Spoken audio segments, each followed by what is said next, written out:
Hai guys, itu bersama Derby. Ada yang dengan berani mengatakan terkutuklah partai PDI. Dan juga dibongkar guys, soalnya mengenai yang ingin menggulingkan Prabowo terungkap guys. Mengenai lewat RUU TNI ini. Kita bahas langsung dia resunya. Terkutuklah partai PDIP. Ibu Megawati Soekarno Putri, Ketua Umum Partai PDIP. Dengerin, saya Krisyanto yang oni rakyat jelata menyatakan terkutuklah partai PDIP. Mau dibilang ini ujaran kebencian, terserah. Mau saya dipolisikan, mau saya dipersoalkan, mau saya dibawa ke jalur hukum atau jalur akhirat, jalur neraka, silakan. Saya katakan terkutuklah partai PDIP. Terlalu berlebih-lebihan. Cara kalian itu terlalu berlebih-lebihan. Terserah kalian. Tapi ingat baik-baik, orang yang selama ini kalian pojokin, orang yang selama ini kalian cemarkan nama baiknya, orang yang selama ini kalian fitnah dengan berbagai fitnah-fitnah keji. Dengerin, orang tersebut adalah orang yang betul-betul dicintai oleh rakyat Indonesia. Kalau perlu kutambahkan adalah orang yang menyelamatkan wajah PDIP di depan Pak Prabowo. Ingat nggak perjanjian batu tulis? Ya, ini kan yang membuat Pak Prabowo sempat ngomong seperti ini. Nah, kalau anda di pihak saya, kira-kira kalau anda manusia dan anda di pihak saya, kira-kira kecewa atau tidak? Ya anda menilai saja gitu. Saya sudah minta ya cukup lama lah, beberapa bulan itu. Saya tidak mengerti apa salah saya karena saya selalu menghormati beliau dan saya tidak merasa berbuat apa-apa. Saya menjaga karena saya ingin kebaikan untuk negara dan bangsa kita. Ya, jadi itu. Pak Jokowi yang bagaimana untuk menuntaskan janji kalian kepada Prabowo. Kalau 2009 waktu itu Megawati jadi presiden dan Prabowo jadi wakilnya, kalian berjanji 2014 bahwa Prabowo jadi presiden, ya kan Uzum. Pak Jokowi 10 tahun kemudian menuntaskan itu, ya. Pak Prabowo selanjutnya sebagai presiden. Lalu kalian terus serang Pak Jokowi. Yang terbaru, ini guys ya. Orang yang sama mengungkapkan bahwa ada rencana jahat untuk Prabowo guys.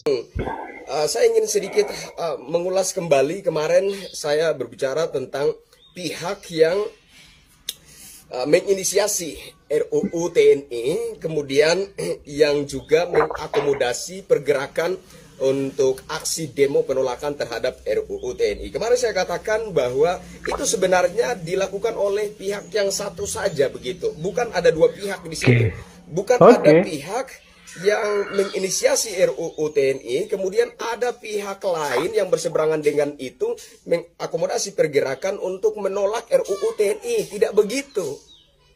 Satu pihak saja yang menginisiasi RUU TNI, kemudian pihak yang itu juga yang kemudian mengakomodasi pergerakan aksi demo menolak RUU TNI. Itu yang saya maksudkan kucing hitam, mata merah, moncong putih.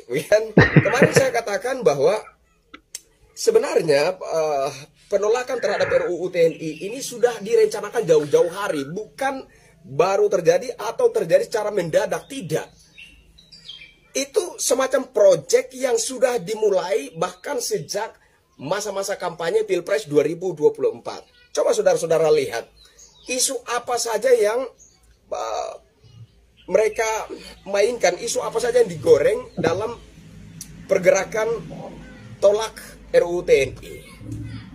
Isu Orde Baru, isu duifungsi TNI, isu totaliter pemerintahan, ya, isu tentang pelanggaran HAM berat, tentang peristiwa 9899. Seputar isu-isu itu yang digoreng. Dan isu-isu yang sama itu sebenarnya sudah digoreng sejak masa-masa kampanye Pilpres 2024. Sehingga saya berpandangan bahwa persoalan hari ini, polemik penolakan terhadap RUU TNI yang terjadi hari ini, itu tidak terjadi secara mendadak, melainkan itu semacam sebuah proyek yang sudah digarap, sudah dimulai sejak masa-masa kampanye Pilpres 2024. Maksud dan tujuannya apa? Maksud dan tujuannya adalah kalau itu kemudian diambil oleh rakyat, itu kemudian menjadi sentimen rakyat, maka itu akan ditunggangi. Ya, ditunggangi untuk mengganggu Bagus Abang ini. kepemimpinan pemerintahan yang sah saat ini. Nah itu. Jadi saudara-saudaraku sebangsa-saudara, saya mengajak kita untuk tidak terbelenggu dengan sentimen politik. Perbedaan pandangan, perbedaan arah pilihan di masa-masa kampanye hal wajar. Tapi ketika seseorang atau pasangan tertentu telah terpilih dan disahkan menjadi pemimpin bangsa kita, pemimpin negara kita, maka sebagai rakyat wajib hukumnya kita mendukung. Ya, tidak ada alasan untuk tidak mendukung pemerintahan yang sah. Pasangan manapun yang terpilih itu adalah presiden dan wakil presiden kita. Presiden dan wakil presiden Republik Indonesia. Bukan presiden dan wakil presiden pemilihnya. Bukan. Bukan presiden dan wakil presiden partai politik pengusungnya. Tidak. Mereka adalah presiden dan wakil presiden Republik Indonesia. Presiden dan wakil presiden kita semua. Maka tidak ada alasan untuk kita tidak menghormati mereka. Tidak ada alasan bagi kita untuk tidak mendukung mereka. Nah, itu yang saya maksudkan. Nah, saudara, kenapa saya katakan bahwa itu diakomodasi, itu diinisiasi oleh kucing hitam, mata merah, moncong putih. Begini ya, saudara ya. Yang memimpin, seperti yang sudah saya katakan, memimpin dialog terkait RUU TNI tersebut, itu adalah politisi PDIP. Saudara tahu, konstitusi PDIP wajib tunduk dan patuh terhadap ketua umum. Itu konstitusi PDIP. Pertanyaan mendasar, pertanyaan pentingnya adalah, kenapa yang memimpin dialog terkait RUU TNI tersebut adalah politisi PDIP, lantas di sisi yang lain ada Ibu Megawati membangun narasi menolak RUU TNI. Kenapa? Ini harus menjadi tanda tanya untuk kita perhatikan bersama-sama. Ini janggal, saudara-saudara. Ini tidak masuk akal. Ya. Logika yang wajar, logika yang normal, logika yang murni tidak akan bisa menerima kondisi ini. Bagaimana mungkin Ibu Megawati membangun narasi menolak RUU TNI, sementara di sana yang sedang memimpin dialog RUU TNI adalah politisi PDIP. Pak Bambang Pacul pernah mengatakan bahwa meskipun kita di sini ini Korea semua, kalau dapat telepon dari Ibu Pacul, stop, siap, laksanakan. Begitulah kepatuhan para politisi PDIP terhadap ketua umumnya. Itu adalah konstitusi PDIP. Nah, kalau benar Ibu Megawati itu awalnya menolak RUU TNI, semestinya beliau langsung instruksikan kepada politisi PDIP yang memimpin dialog RUU TNI, stop. Itu baru benar. Tidaklah mungkin yang memimpin dialog RUU TNI adalah politisi PDIP, sementara di sisi yang lain ada Ibu Megawati membangun narasi menolak RUU TNI. Ini adalah kemunafikan, ya, kemunafikan. Sekali lagi kemunafikan. Satu kekonyolan. Ya, sesuatu yang sangat lucu jika kita mengamati ini secara saksama. Nah, disitulah kemudian saya menganalogi ini bahwa sesungguh-sungguhnya yang menginisiasi RUU TNI adalah pihak kucing hitam, mata merah, moncong putih. Kemudian yang juga mengakomodasi mahasiswa dan kelompok-kelompok masyarakat tertentu untuk melakukan aksi demo menolak RUU TNI juga adalah kucing hitam, mata merah, moncong putih. Dan mungkin masih bingung ya, kok bisa ya Bang ya? Simpelnya seperti ini. Fakta bahwa RUU TNI ini digulirkan pas zaman Pak Jokowi itu fakta adanya. Sekali lagi itu fakta adanya. Ya, itu udah ada perbincangan, ya, perbincangan yang masif.